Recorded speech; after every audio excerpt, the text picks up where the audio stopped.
बिस्मिल्लाहिर्रहमानिर्रहीम। अस्सलाम वालेकुम। Good morning students. मेरा आज का पैगाम सफ़ाई की अहमियत के बारे में है।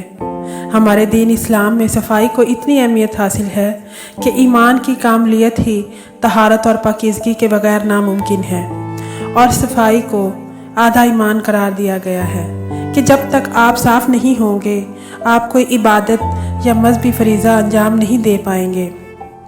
सफ़ाई से मेरी मुराद दो तरह से है, एक जिस्म और लिबास की सफ़ाई और दूसरा अपने माहौल की सफ़ाई। आप हर रोज़ सुबह स्कूल आते हैं, यूनिफॉर्म पहनते हैं, स्कूल की तैयारी करते हैं। कोशिश किया करें कि आप हमेशा साफ़ सुथरे हों। अगर आप साफ़ होंगे तो ना सिर्फ आपको ताज़गी का एहसास होगा बल्कि आप हमेशा सेहतमंद और तंदुरुस्त रहेंगे और दिल लगाकर पढ़ाई कर सकेंगे। उसके अलावा आपके दोस्त, क्लास फेलोज़, असातिज़ा के लिए आपसे मिलना, बात करना एक खुशगवार एहसास होगा। आपकी शख्सियत का उन पर बहुत अच्छा असर पड़ेगा और वो आपसे बिला झिझक बात कर सकेंगे। आपकी शख्सियत का आपके माहौल पर मस्बत असर पड़ेगा और लोग आपके बारे में पसंदीदगी के जज्बात रखेंगे। आपसे उनको घिन या कोफ्त नहीं होगी।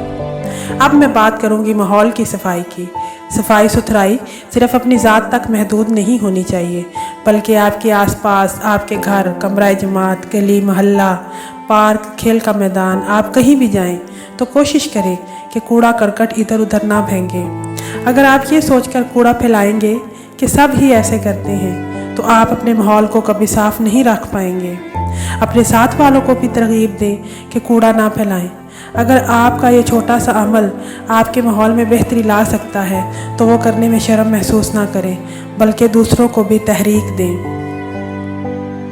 अगर आप अपनी तरफ से अपना बेहतरीन करेंगे और ये छोटे छोटे इक़दामात करेंगे तो इंशाअल्लाह हम एक साफ़ सुथरा और ख़ूबसूरत माशरा तश्कील दे सकेंगे और ये पैगाम फैला सकेंगे कि सफ़ाई निस्फ़ ईमान है। वस्सलाम।